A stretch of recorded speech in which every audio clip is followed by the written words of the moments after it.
Namaste, Namaste. and welcome to this special evening.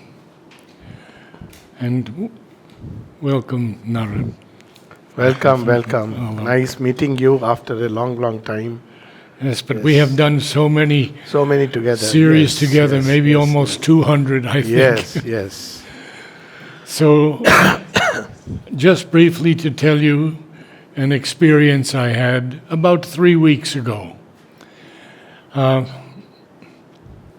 was sitting alone, looking at the photos of Sri Aurobindo and Mother, and suddenly a very strong intuition came down and said, "You must do a series on the world situation in the light of Sri Aurobindo and Mother." This has not been done before.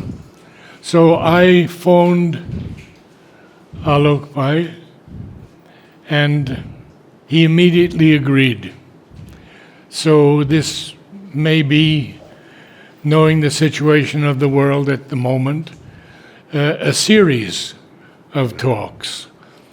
The first one that Alok and I discussed is about these plane crashes around the world. So please begin, sir. Yes, so this is the question which is the burning question today. Absolutely. A lot of people are asking about the recent plane crash and the crashes that are happening all around the world. So on the surface, now obviously we are not going to talk about all the nitty-gritties of flying, though being from the Air Force background, a little bit I am aware of that. And I did meet some people who are friends. But leave that aside, because that a lot of people are discussing all over the internet. So and constantly there's new things being revealed. Yes, that's true.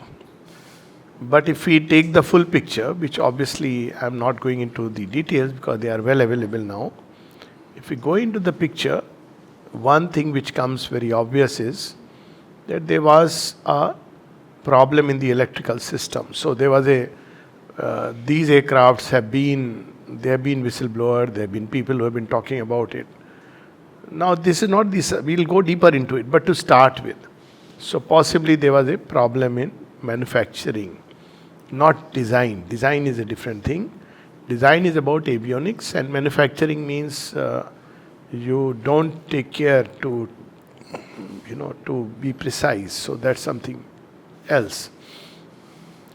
And if we go to the root of manufacturing is one part, and second is if there is a sabotage. Now that's a theory which has been going around. There is no evidence as yet of that, but it's rife with speculation because there are plenty of people involved in aircraft maintenance. It's a very precise work. Being in the Air Force, I know every system has to be checked thoroughly before the plane is flying. This is one part of it. But why these two things come under a scanner? Question mark is because if you see the last, as you said, why it is increasing. So see, basically industry, any industry, aviation industry or any industry, is driven by market, which is greed for money. Now when there is a greed for money, you promise many more things than you can deliver. Yes. And when you promise many more things, you compromise because it's like quantity, but you compromise on quality because it's physically not possible to do that. So this compromise, if you ask me what is the deeper reason, I would say it is greed which killed. Human greed. So this is one part immediately. And if we don't address this aspect, then we are just playing with some surface thing. There will be some inspection and people will be paid up and things will be hushed, much like what happened with the vaccine thing. So something very similar, and eventually people will go around, they forget and go about. But how to address human greed and for money, one of the byproducts of competitive capitalism, which I'm not discussing which system is better because all are as good and as worse. Depends on, all human systems have imperfections. But here, now, especially when you have a near monopoly in a market, so how do you address the greed? This is a big challenge. To me, the only solution that comes through is a spiritual evolution. I don't see any other way. It cannot be done by lecturing and telling people, and most people will not even believe that, But this is a fact that greed kills. How? When you manufacture things, now in small things it probably doesn't matter. But when you are flying an aircraft, even a hairline problem, this I can tell you, that even a hairline issue can be disastrous because avionics works like that. So it has a reserve, by and large it will be taken care of, but if you have missed things, the same applies in everyday maintenance because aircrafts are coming in and going fast. Yes. This particular aircraft, if you see from Delhi to Ahmedabad, it flew and some passenger actually noted electrical spark. He took a video. Now that video has gone public. He was not taking a video of the wings, he was taking a video of outside. He noticed some sparks. But then how did it take off? It took off because obviously the maintenance part, the people didn't care. They just gave a clearance for the plane to fly. Why again? Because money. You can't ground. So this is one part. There's a lot of competition going on. And this is now extending the discussion a little deeper into this domain. Last 2-3 years especially. So being from India, my natural impulse was promote our airlines. So I've been traveling with Air India. And very frankly, I've been very happy till 2 years back. And suddenly I noticed lots of baggages, delays, extraordinary delays, cancellations. And while the people who were applying were very nice, their PR department is really good.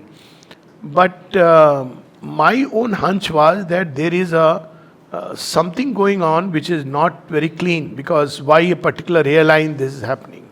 I don't believe that, the Tatas as a group is such But worldwide, there's such frequency Yes. of these accidents. So that's because of as I said, greed. So when you manufacture planes, say, and you are in a rush to, cover distances, fly more frequently, so there is going to be a problem. That's a compromise on the quality. And here, we have to remember that this is the domain of Mahasaraswati. And the least negligence, least misapplication of equipment is going to be a disaster. So there was a time when Germans made things, there was a lot of precision. I mean, our own Matri Mandir is a witness to that. Japan. Now Japan has also taken the other route. So Mahasaraswati, whoever takes care to details is going to be rewarded. As simple as that. You may do Saraswati Puja every February. I'm just saying in the Indian context. But if you don't regard the divine presence in matter, and you take it that matter is unconscious, then you are going to have problems. This is one part. This is only the surface analysis. Now, okay, is there a way that it also could have been overridden? So, Mother described that the material determinism is one layer of determinism. And there are several other layers. And she described very interestingly that there are people, and this may come as a little bit of a shocker because everybody is saying one person survived. Now, Mother describes precisely this kind of incidents, that there are people who bring misfortunes. And she gives the example of boat capsize. And she talks about a couple who used to say that, well, it has happened, boats have been capsized and we survived. And the mother laughed and said, probably they were the ones who were bringing the misfortune. So this idea, I'm not by any means saying that somebody brought misfortune, but we must understand that there is, and they survived. That's the strange part. Yeah. So there are people who do attract certain forces. So things are this much and they suddenly exaggerate because they call in a cloud. Ultimately, all this is because of play of forces, as we know, adverse forces, which love to create accident, which love to create chaos. The third reason which she gives behind every accident is basically unconsciousness, which is inattention, not unconsciousness in terms of technicality. And this is so true. I mean, we all have experienced looking into the mobile and walking, and you suddenly bump your head against something and you say, what happened? And you realize that, I was inattentive. So, a moment of unconsciousness, and again here she says something very interesting. We may use the word pilot error, but that's too simplifying a thing. She says there are forces which actually cover up your eye, and she speaks of a boy who was on the rail track, and a train is coming, and everybody was telling the boy that move away. But these things actually cover your eyes, and you don't see the obvious. So I am not talking of this accident, but in general accidents, you miss the obvious. Because a little inattention and something which was glaring, staring, you miss it. Yeah. But this is a third reason how these forces operate. Then there is another interesting reason. Of course, people speak about collective karma and collective destiny. Sri Aurobindo and the mother discredit that. No, there is nothing like that. Everybody had to die together and go. It's not like that. So, attention, consciousness, how it gets impaired is when these pilots have very, tight schedules. Some of them don't take enough sleep. I know of, actually in our Air Force, we had very strict regulations that in the morning if the pilot had taken a drink or was unwell, they would come to us and we would make them unfit. Now, of course, there were people who would just not want to fly and say, Doc, can you just give me rest? That's different. But it is supposed to be a very strict. You don't just go and fly an aircraft just like that. I don't see that happening. They are supposed to be checked even for alcohol. But there are others who have a sense of impending disaster. So this is the next level. That's about possibilities of averting it. Now there are people who get indications. Here now, nobody has really survived to tell us a story. But I'll tell you a few stories, very interesting. Here also, very interesting, that on the day of the crash, one of the cartoons which was published in the one of the magazines, I think Midday is a Bombay that they distribute. So that magazine had a picture of Air India office, and it was written Happy Father's Day. You see the picture. This was exactly the picture when the plane crashed with its nose jutting out. This is they have it. This their official picture actually is of just the nose part jutting out of the building. You can search and see. You see it. And that particular day it was published. So it reminded me of one of the stories of the mother where she says that there was a person who in France, and he was going to go out and take a lift. Then he saw a cartoon, and in the cartoon he saw that there is a man who is pointing someone that come. And somehow that time, to his eyes, that picture where he is inviting seemed like a coffin. And when the lift comes and the door opens, he suddenly sees the boy and he says, this is the boy I somehow saw in that cartoon. And he takes the stair and the lift crashes. I have had a very similar experience of actually seeing that I am going in a car and the car turns into a hearse. And there is a boy who is driving. He is driving now recklessly, and I tell him, where are you going? And he is reckless, so half of the car, actually I was to travel with my wife and son to Chennai. Suddenly I see these two have gone. The car is somehow it's hers, but the same man is driving. And the color of car, everything I noted. And as we hit the place, he stops at a place which I see that it's it's not Muthial pit, but a place where they cremate. It's a cremation ground. So he says it's the cremation ground. The meaning was very clear. So I discussed with Kavita, but thing is we couldn't have stalled that journey because it was for my visa interview. So I told them that you guys don't come because I have seen something. I have to go. I have no choice. Of course, I can take a bus. That was another. And she insisted, no, we'll go. So what I did was, I don't know why this idea came. I just tweaked the image. It may sound very strange. I offered everything to mother, prayed for protection, and I tweaked. Tweaked in the sense that in the car there was certain arrangement. And we just changed the arrangement. I asked the person who was sending the car that what color car are you sending? And to my horror and surprise, it was the same color car. And I said, no, please send me a white color car. I actually tweaked that whole thing and prayed.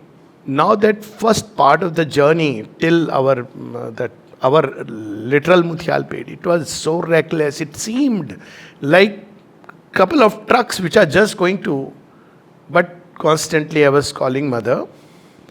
And then after that, I just told him, Jagratam, Jagratam, don't. Young boy, very similar. And then, of course, after crossing a point, I knew that, so events can change. There is nothing like an ineluctable. I have so many stories of seeing them, but most of the time we don't take cognizance. So, I feel that surely there must have been people who did smell something. People are given indications, but most of the time, for whatever reasons, you don't cancel a trip. Maybe you cannot cancel certain trips. But then in that case, you must really invoke the divine presence and protection. Yes. So here I am reminded of something which the mother advised. And it's a habit ingrained in the ashram ethos, and I would advise everybody to do that. So whenever people went for picnic, that a picnic is nothing, you are just going up to the lake. So people would go and pray to the mother, and everything was written, who all are going, all the details. And she would approve and they would go. Once Pranabda did not inform her. And they went for a picnic and they came back. And that day he says mother wrote in her diary, which later on she must have wanted him to see it. She says, I see that my children are now emancipated and they do not need my active presence in their midst. And the boy who drowned? That was another one. So because he said that, they don't need, they think that informing me is just a formality. So here in the ashram, one of the things you learn, because picnics are still there and there have been accidents. Once there was a big accident near Chennai. But before going, nothing happened except to the vehicle. Before going, there is a little concentration. Very interesting it is. And I personally follow it to a detail that, mother, I am traveling by this flight. This is the time that I am traveling. And this is the seat number. And your grace and protection. Now, there is no fear, honestly. But I feel we have to connect with her in every possible situation. This once was as part of our spiritual self-culture or even a religious culture is no more there. People don't think God is only when there is some crisis. But as the mother says, you have no idea how many times you are protected. So actually I feel we are only noticing a crash. We don't know how many times we all had a brush with death. And we're never aware of the cause. We are not even aware that something could have happened. I have had situations which later on, you look back and see. So please invoke the mother. Ask for a grace and protection. Wherever you are traveling, it doesn't matter. It may be a trivial thing. But nothing is trivial for your relation with the Divine Mother. It goes to so much extent how precise, see the Mahasaraswatis. And this I have experienced it. So people would go from, their house, they would come to the ashram, then they would go to their place of work. So mother knew what is the path they are taking. It's a very small distance. You can go through Manakul Vanaikar street, you may go through this street, you may go through that street. What does it matter? Yeah. But she knew. And one day when somebody took another path, she said, why did you do that? I have noticed in myself one odd day, I have my own route, and if I take another route, I know that this is not something which I should be doing. Of course, nothing happens, I pray to, but I feel inside that this is, I should have taken that route, but for some reason it happens. Nothing happens, that's okay. But to that extent of precision, that's how Mahasaraswati works. So we have cut off God from our lives. Of course, we keep the Gita. That's, people are showing that, Gita survived. That's not the issue. That doesn't speak, the Gita. A reader should have survived, honestly, So people keep those things, but they don't connect with the Divine Presence, which alone can override everything. So I would suppose that pilots we can't, but all of us who are traveling. So there she comes to the other side of the story. She says, I have seen if there is one person in the group who is conscious, it can avoid an imminent catastrophe. And there is the example of this this captain. Captain means our ashram playground, that group activities, we have captains. So a big crane had fallen. It could have killed so many workers and nothing happened. Everybody saved by an inch there. So this thing was reported to the mother. She said, yes, because the captain was in the right attitude. Remember when the great earthquake killed 70,000 people? Yes. And this child said to mother, couldn't you save some of them? And she said, very few people are aware of their psychic being. Yes, so there is another aspect of it, because people want and expect grace to act just randomly on every event. We must understand there are three things which operate in life. One is the purely material mechanical determinism. And most people lead a mechanical, soulless routine. I mean, it's a sad story, but it's true. They're laughing, they're enjoying, but it's a soulless routine. Its life is carrying on mechanically. So most people are leading that. So they are completely subject to the mechanical determinism. So if there is a problem, you are likely to be caught and wiped off in that. That's the physical part. So yet, what about grace? Grace is still working. So what does grace do? Grace always looks beyond the life of a single body. It has its own way of handling those who are left behind. And right now I don't have the poem, but if somebody, when tsunami had come and many people had died, and of course this area was saved. People actually saw the mother protecting. So people had asked me this question, and I had written an article, and in that I had quoted a poem of Sri Aurobindo. Please read it. Very interesting. It is The Lost Boat. So, replace the boat with an aircraft. That we see the immediate death, we see people drowning, we see the boat capsizing. What we do not see is what is waiting for them in the future. Sometimes in a life you have paid a heavy price, and all this is taken into account. There are so many instances of someone here whom the mother says that, mother had a very special affection towards her, and she was quite an uncouth lady. And people asked her, why so much affection you have towards her? And she says something very interesting. She says, she has suffered a lot in her previous life. So, as particularly people who believe in all the Sanatan Dharma and all this, Now, this should not be used as an excuse for neglecting matter. That part is very clear. But we should look beyond the life of a body. And so when people use certain words like cruel destiny, why did the mother do something so cruel? We must understand that divine rarely acts directly on material existence because matter is not yet ready for the direct action. It will be pulverized. That's how she says, if I put my force, it will evaporate. Sri Aurobindo says that even he never used the supramental force, even though he had it even in the World War. He was using the overmind force, and he was asked why. Because supramental force is absolute. There is nothing. He said because nobody will be ready to bear it.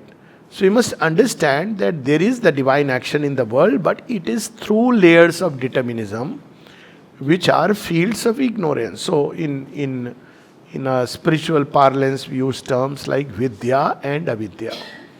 So vidya is the oneness, the knowledge which stands behind, and avidya is the field of ignorance where all this happens.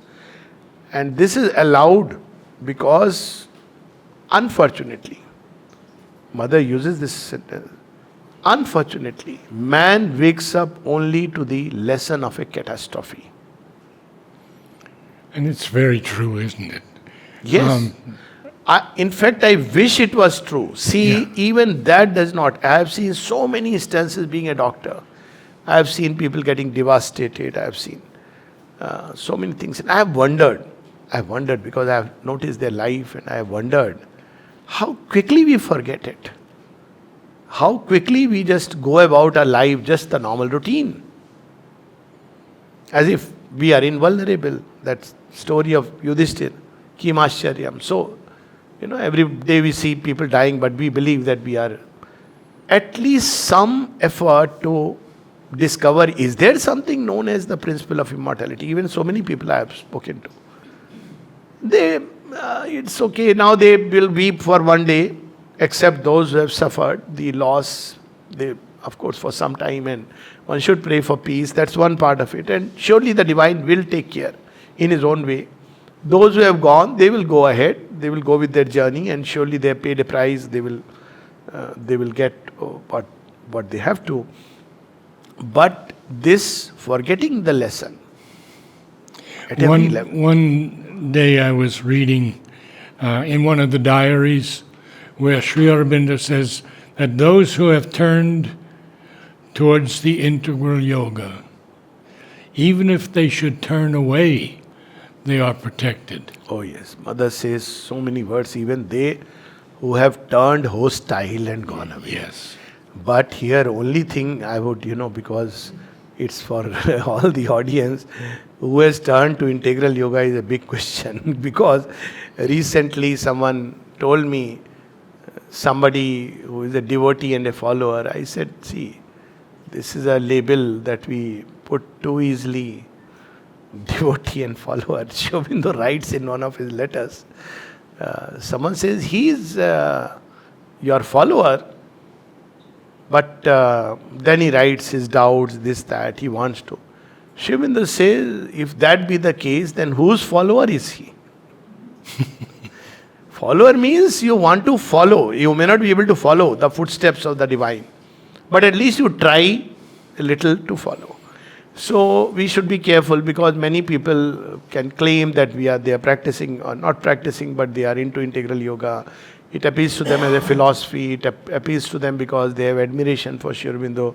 Also because they are dishing here and there everywhere, which Mother has strongly talked about, because there are mixed influences which bring in very contrary forces. She went here in Pondicherry to the room of one of the sadhaks who called her, Mother, please come. And he has turned a devotee, apparently. And when she goes to her room, she sees he had called her to meet his Guruji. And he saw that he is an asuric being. And he tried to tell her, don't talk about it. She says, what shall I do? People are... At one place, I'm forgetting the name of a person, there was a photograph in the house of some other, like people put, saints, sages, husband, wife, God knows, I don't understand why they have such an attachment. But anyways, I am not to judge. But people put all kinds of photographs. And there is a disciple who was running high fever, and mother is sending her force, and something is amiss, so she goes there. The moment she sees this photograph, she says, remove it. It's cancelling, not cancel, but contradicting. Yeah. You are strongly under the influence of such. So, see, if we say that we are devotee, we should be devoted. If we say we are a follower, we must try to really be sincere and faithful. So, fact is, and this is known since ages. I think Bible says so, Krishna says so, that they who have faith will be saved. This is the eternal teaching. But faith is very different from, say, living in the ashram or, simply getting the label or prosperity chit holder. These questions were asked to Sri Aurobindo. Yeah. There have been incidents which happened even during that time. Of course, there are some real disastrous events in individuals' life which cannot be understood in this way. They have to be understood in a very different context. One of the stories is Mul Shankar. But again, see, he used to be the Massachusetts for Sri Aurobindo's after the accident. And Sri Aurobindo, there are certain things we have to avoid. We carry atmosphere. So before going on a journey, just try to be quiet. Don't, talk to your wife or husband, but don't get into animated discussions with the mobile, all kinds of things moving around your head in excitement. And somebody who is conscious inside is different, but very few, as you said, are conscious of the psychic being. So one should be very careful. So Sri Aurobindo, on the Independence Day, when India got independence, now a lot of excitement and hangama was going on, partly because Pondicherry had not yet got independence. So there was a lot of excitement and anger, both in the air. Now that is something else subject. But Sri Aurobindo and the mother did not want any disciples to go out anywhere in the crowd. Yes. But Mul Shankar went. Excitement. Let me see what's happening. He was stabbed. And it is said that this is the only time Sri Aurobindo people saw a serious face. So we have to understand that in the present conditions of the world, absolute protection is a very, very rare thing, because world is governed by the forces of ignorance which are always on the lookout. And I would, that's why I quote the Gita, which Sri Aurobindo says explains. The Gita says two verses. So it says, while dying, if you remember God, you are saved. You are liberated. So Sri Aurobindo says it's not a last minute edifying Christian death where you are baptized before death. He says you have to read this in conjunction with what the Gita says. And the Gita says that, therefore, O Parth, remember me at all times and fight. And especially about those who are on the path. They are the ones which are the targets. So even more. So this remember and offer to be ingrained in our life, inbuilt in our system. Not with fear of death, but it's if we are really devotees, that should be the way of life. So these are many factors which operate. There are individuals who survive all kinds of things, held by the grace. I myself experienced quite a number of times. And there are those whom, they may be devotees. Even in this crash, somebody published a picture and said something at so-and-so center. People asked me, I said, that's in the present conditions of the world, we must know when supermind is fully active, then you will have no possibility of accidents, immunity against accident. But Sri Aurobindo said it's one of the last things. Yeah. I was told that even Mahesh and his wife, who was working on the translation into Gujarati, were killed.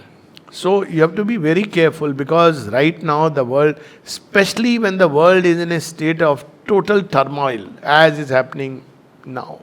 Yeah. So the forces that are flying around are all kinds. I am never for fear and yoga don't go together. One should be fearless and courageous. But at the same time, one should not be foolish. I mean, the line is sometimes very thin. Invoke the mother's presence and go about life in wherever one is, and remember her. It's one of those things that people do. I've seen very strange examples. I'm giving one. One of the Swamijis actually is turned to Sri Aurobindo and the mother. But he has his own following. Plenty of people follow him. So he told me, I am going to fly and I get very nervous. I get motion sickness and this sickness, that sickness. You tell me, I can't go to anybody and tell them that I have a problem. I said, very simple, take mother's name.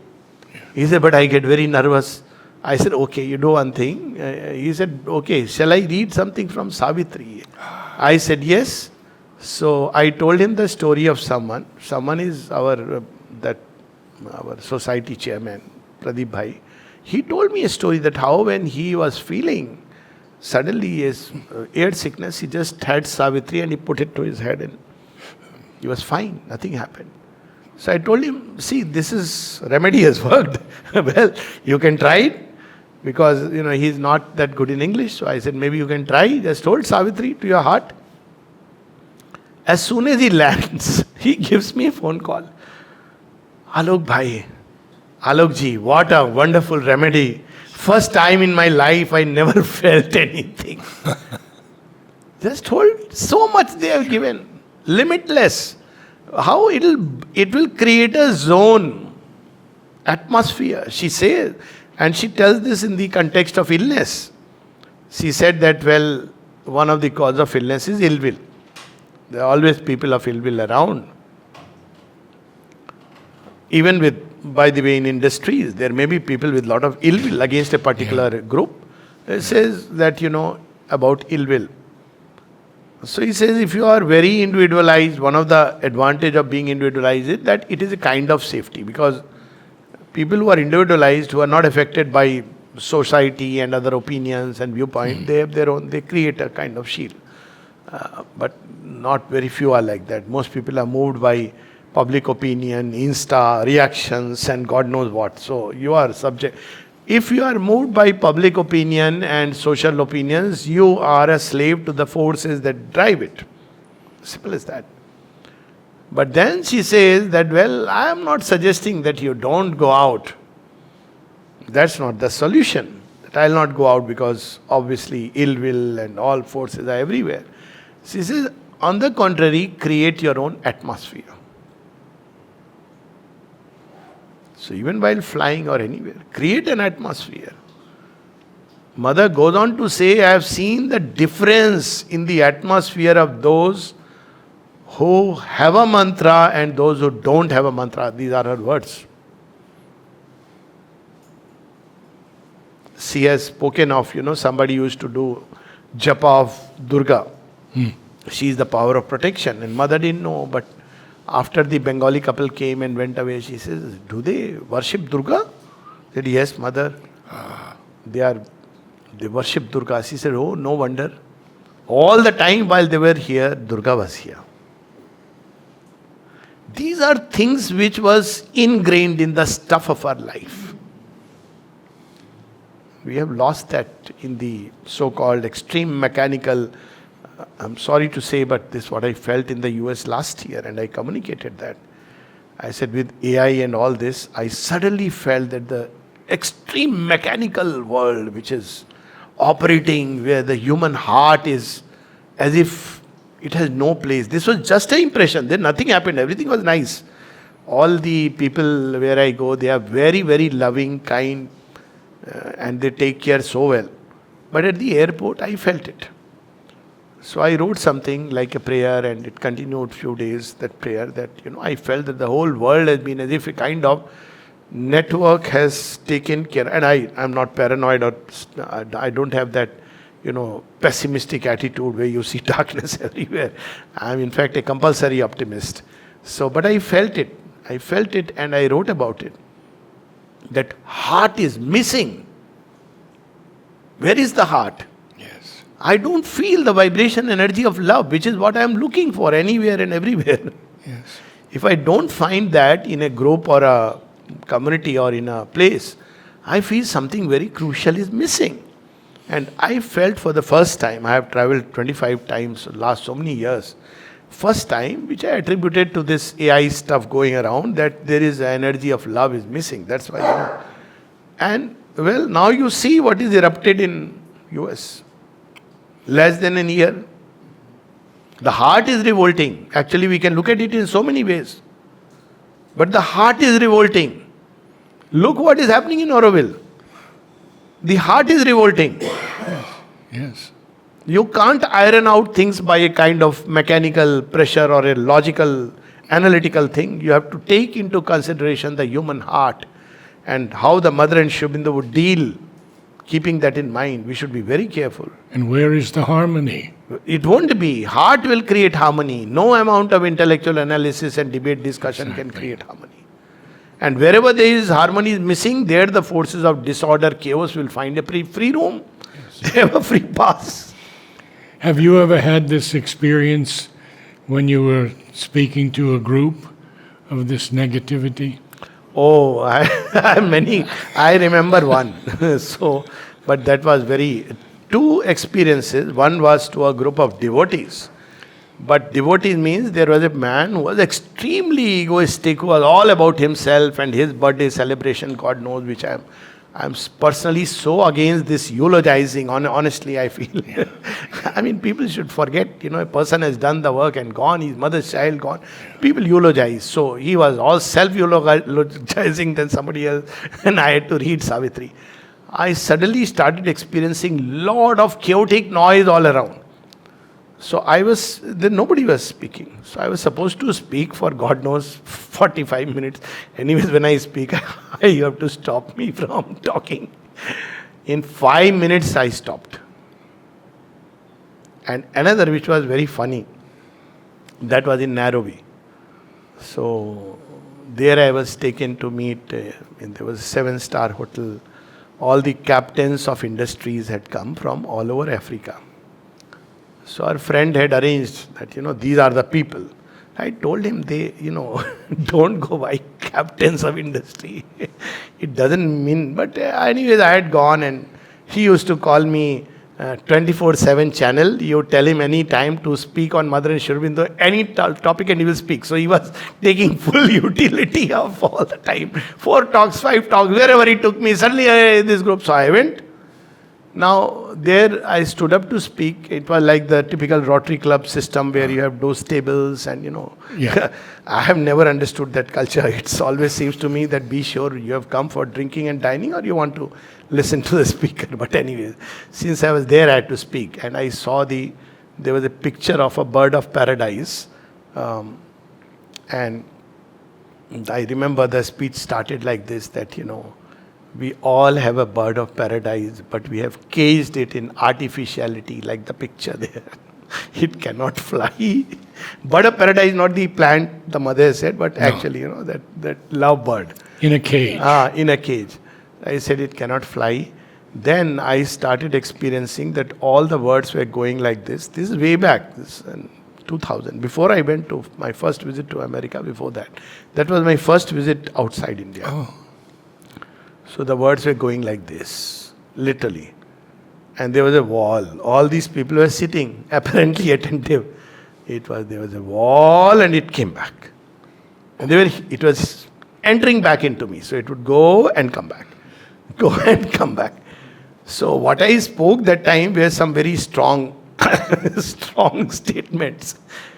So after 15 minutes I said, yes, that's all. And everybody usual clap and thank you so much. So my friend who had sponsored my trip and, he said, what happened to you? I said, you're taking me to, throw that time, I quoted something from Ayn Rand. I shouldn't have, but because she's no more any favorite of mine at one point of time, her books appeal to a very young generation. So I said, you can't throw pearls before swines. I said, they are pearls. You cannot. That's why I'm not too keen on all these symposiums and honestly seminars, because all kinds of forces, but still okay. But there are people who are totally not willing. You have put them because you are a multimillionaire or billionaire, God knows whatever it means. Because ultimately it's what you spend that makes you rich and what you give. As the mother says, it's what you give that makes you rich. It's not what you have. And this is practical wisdom, because what you have, if you have not used it, one day you will die and leave it, and your children are definitely going to be spoilt by it, like the another airline. so give it for something beautiful while you are still there. So I said, you see, these people, they are living for purely their selfish interests. They are amassing wealth beyond measure. Do you think they are ready even for a basic spirituality? Forget about, yes, they will give some money, or Birla, Birla and Ford. Oh, yes. Yes. Birla never gave money to the ashram. And when somebody asked him, he gave money in so many causes. And when he was asked, he said, I'll give money, but there should be one plaque. For Golkund, he wanted to give money. Oh, yes, I remember. And you remember, no? Yeah. Mother said, okay, place it, we'll take a plaque. She laughed. Ask him that we'll place it on the floor. This was her way of communicating. Ford, Henry Ford. Yeah. He had that, I have a question. If somebody can answer this, I'll pay so much, give so much donation. The question was, does the soul exist? Something like prove to me and all. The people said, Mother, you want me to get into this kind of stuff? Let him keep his money. In yoga, Shri Krishna says that don't give this knowledge to just about anyone and everyone. It's something treasure beyond measure. Yes. So, what I'm saying is, being devotee follower is okay. But to live that life, to invoke the mother in everyday situation, circumstance, life is so beautiful. Even catastrophes can change. Even a group can be saved. That reminds, by the way, of Udar's story. Oh, yes, exactly. Remember? Oh, yes. So Udar is traveling in the train. Many people may know, some may not know. So Udar is traveling in the train, and suddenly the train meets an accident. Everybody wakes up with a jolt. Nothing happens to anyone. And there were some villagers outside, some local people who saw the whole thing. And they had an impression that the train was suddenly raised and kept back. So Udar asked the mother. He says, yes, but you didn't tell me which seat you are. You told me that you are in the train, but you never told me which seat you are sitting in. Which compartment you are in. Which compartment, exactly. Which compartment. So I had to save the whole train. Otherwise it would have met the normal determinism, and possibly he would have been saved. But many would have died, because you are putting under mechanical determinism. There are many people. But because of him, there were people who were saved. Yes. And this has been done not only, you see, this is for mother, it's a very small, what we may call as a miracle. There are other, I know of, who is that? Hanumanji's incarnation in Kaichi Dham. Neem Karoli Baba. People know about his accidents, have been suddenly trained. So all this is there, it documented in the spiritual literature. Yes. With mother, this is nothing, if you ask me. Just imagine the whole train, that, okay. And Sri Aurobindo reminds this with regard to fate. This fated event. So, he says that he speaks about Augustus Caesar, and which we know is his own vibhuti. So, there is a messenger who is going to give a message. So, he is afraid that, what if I am killed or something happens to me? So, Augustus Caesar says, you are not carrying a message. You must know you are carrying the fortunes of Caesar. You are carrying the fortunes of Caesar. See, that's how. Life should be like that. It's not about dying, reborn, and looking at it, oh, cruel God, and then crying like one of the words people use, innocent. So I asked them, who is innocent? The last innocent person was driven away from Eden, Garden of Eden. There is no innocence. Where is the innocence? Even in children.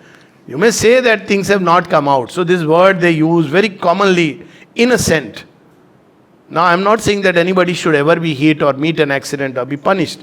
But let's not use these words so casually just to evoke some sentimental reactions, because if one wants to know truth, you have to be impersonal. Knowledge cannot come if your emotions and sentiments get personally involved in it. You have to be impersonal. You have to be wide. You have to be quiet. Then things will emerge. If there are any questions, please feel free. Yes. So I read this story where mother saved the whole train. But how does it work? Like, what was the wisdom in that moment that there are so many people about to die? Okay. Yeah. And just because of one person, Yes. he has to save whole. Yes. So there is. I'll first quote one of the English Hindi couplet because I love it. Then I'll give the English translation and explain the wisdom. So the Hindi couplet goes, प्रबल प्रेम के पाले पढ़कर प्रभु को नियम बदलते देखा, अपना मान रहे न रहे पर भक्त का मान न टलते देखा. So there's the saying goes that an intense love which the Lord feels towards his devotee, due to that he changes the laws. And then he says that even if people call him, you are partial, you are this or that, but he will ensure that the bhakta is defended. Because he can set it right. That's how grace works. It can annul the karmic law entirely. Exactly. And it can do it for a group because of one person. Now that's where the vastness of the divine grace comes. For it, it's beyond logic, incalculable. If somebody is, that's where the word devotee comes. A devotee depends for everything on the mother. And then, Sri Aurobindo says, he quotes from the Gita, Yog Shem Vahamyam, he takes care of everything. Point is, are we really depending like that? So the wisdom is only that these people were so fortunate that at that point of time they were in the company of someone without realizing who is joined to the eternal. And there are many stories of that kind. And one of them is that, it's again couplet by your favorite Tulsidas. He says, Hindi I'll say first and then the English. एक घड़ी या दो घड़ी आधों में पुनियाद तुलसी संगति साधु की हरे कोटि अपराध. He says a moment or half a moment of the company of a bhakta, sadhu in whatever way, a good human being who is not good in the human sense, only good, who genuinely from the heart, a man of clear heart with goodwill in his heart, that has the power to cancel many things. So there is no ineluctable destiny. That's what it means. And even group which is going to be in imminent disaster, now people may not recognize because unfortunately they see the outer dress. Sadhu is like some white dress or ochre dress or God knows. So that kind. But if you are in the company of a genuine person who is truly inwardly connected to the mother, this very company is enough to take away much of the sting or the karmic consequences, the sting of death, because it cannot come near. See, that's the beauty of the story even of Savitri and Satyavan. So, people ask, what did Satyavan do? I said, he surrendered completely. That's not an easy thing. So then, as the story goes, first death sends his minions, and mother says they are there. They are quite an organization. So even in accidents, first hit the minions. There is a time and go create a disorder is going, disaster is going to take place, have a feast. So the minions come. The moment they see Savitri is sitting by the side of Satyavan, says, it is impossible, we cannot go near the man, forget about, killing him. So they come back. So finally death has to come himself. Because the presence of the atmosphere that radiates around those who love the Lord and more importantly, whom the Lord loves. Everybody claims that I love Lord. Why he loves, whom he loves, that of course at a one level all he loves, all he moves, all are his, all are he. But there is a special grace which the mother says, there is a general grace, but there is a special grace which accompanies those who have given themselves to the Lord. And the company of such a person, even few moments, can have a very great effect. Now, why some people are there? She says that there are some people who have a knack of being at the right place at the right time. So when the divine wants to give them something, they are present. Equally, she says there are people who somehow are missing just when the moment comes.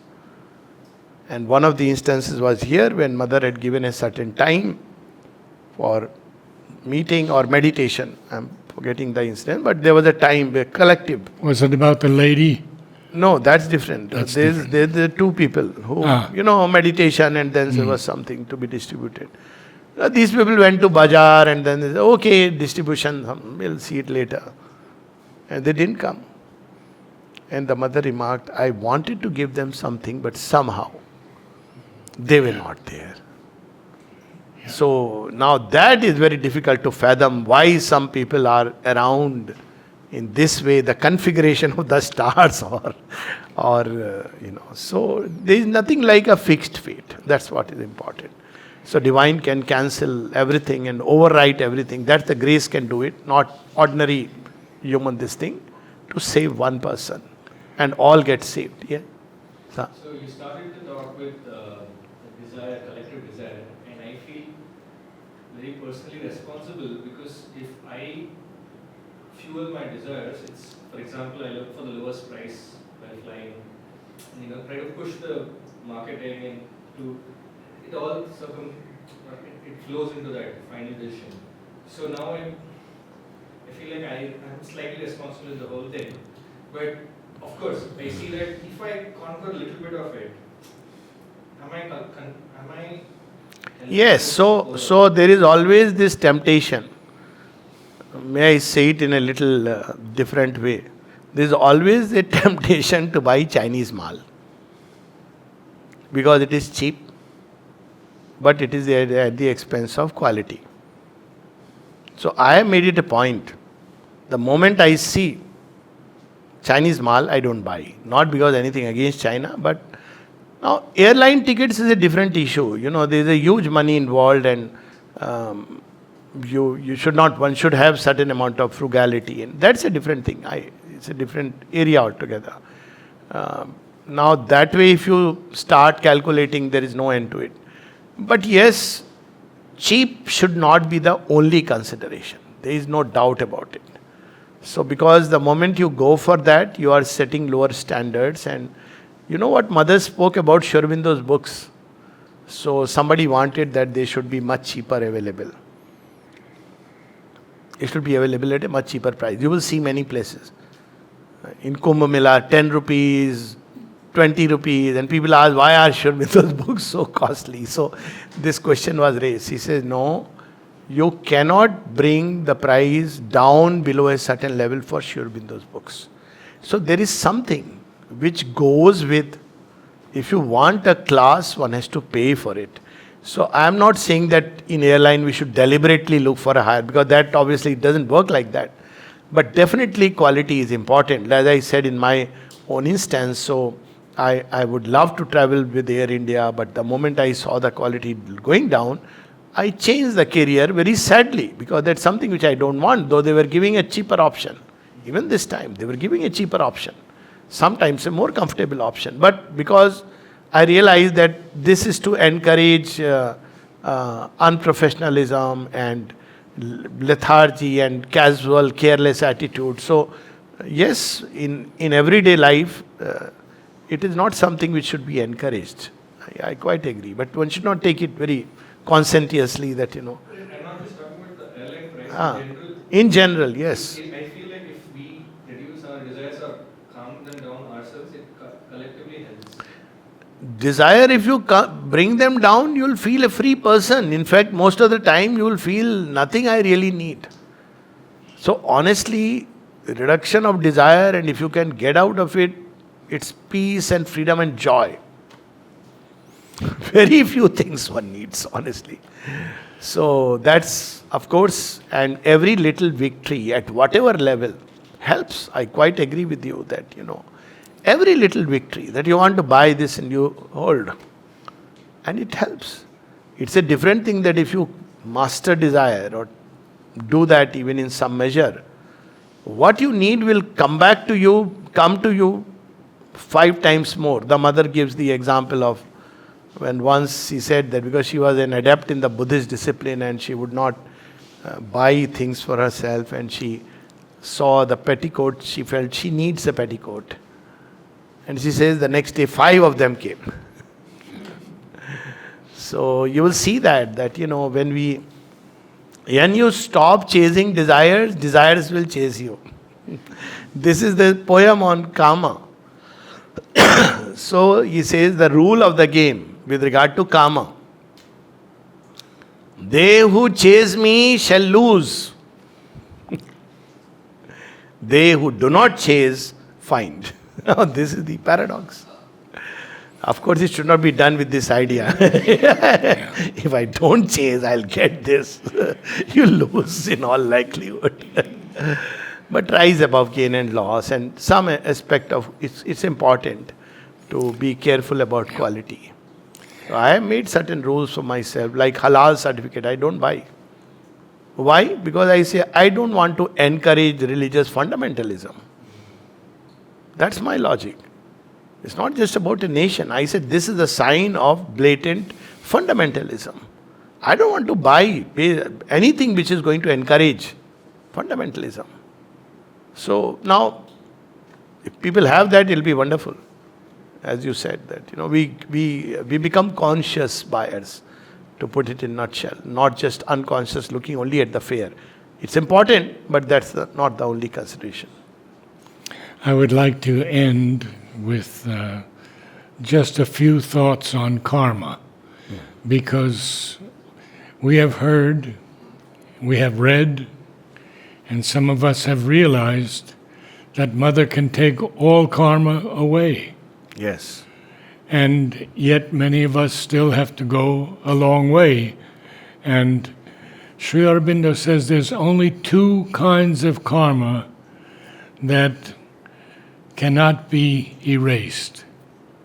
And he calls it utkata karma. Okay. And that is suicide and murder. Mother said it would take 7 years. Yes. 7 rebirths. Yes. So 7 rebirths. Yes. So that's the story which is there in, the 3 types of karma. There is the prarabdha karma, sanchit karma, and the utkat karma. So utkat karma is suicide and murder. But Mother says that even this grace can annul. And she has given the example, I think you were mentioning or somebody was mentioning, it's there in the agenda. So there is the story of this Satprem's brother, where he has committed suicide. He doesn't know about Mother, doesn't believe in divine. He is an atheist actually, not even an agnostic, he is an atheist. So when he says, Mother, my brother has committed suicide. So Mother says, okay, so can you describe him? The mother says few things and he says, yes, like that. And finally he describes it. Oh, now I see, I understand. She said, what? She says, he came to me straight away after his death and he is with me. So Satprem says, but he didn't believe in you or believe in God. She says it doesn't matter. Just because of being connected to Satprem, which he doesn't say, he is able to come, find himself. And he has committed suicide.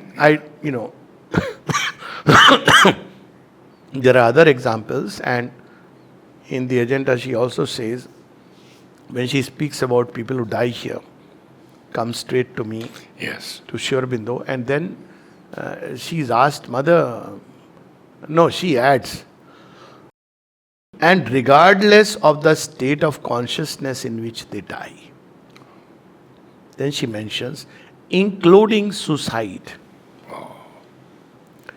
So, in her highest grace, everything can be. But she says it needs an aspiration, Satprem's own life, this suicide thing was following. Satprem and Sujata. She makes very interesting observation. She says 2 lives or 3 lives, they had gone through this. And she describes how they also had a vision of it. She says it's so interesting that Sujata did not carry any scar over her. She did not carry any scar of the suicide. He says, you are carrying. And she did her to annul that karma. And there she gives that sometimes aspiration is enough. Then she says, sometimes even if you don't have the aspiration, just faith is enough that the divine grace can do it. Of course, this is not going to be, should not expect it to be the norm and everyday life. But the divine grace can completely annul karma. So this is the tradition where they speak about that there are karmas. There is nothing like annulment. It is only mitigation of karma by the cosmic law.